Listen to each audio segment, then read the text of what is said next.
So here we are at CEAD. I'm with Andrea, and we're going to learn a little bit more about the partnership with Polymaker, how PolyCore materials are being utilized by their systems, and they also have a few new things to introduce. So Andrea, can you tell us a little bit about CEAD, just briefly? Sure, as a CEAD, we are a company based in the Netherlands. Of course, we have been founded back in 2014. We're definitely really happy to announce this partnership with Polymaker.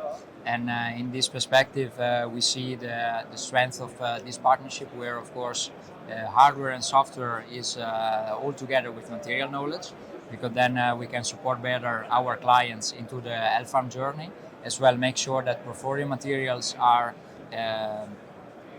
integrated in a way smoother way into the CEAD systems, in order that the clients can be operational quicker and in an easier way, as well as the possibility for clients that are looking to custom materials to potentially co-develop the materials together, as well for specific applications, and support them towards their large format additive manufacturing journey.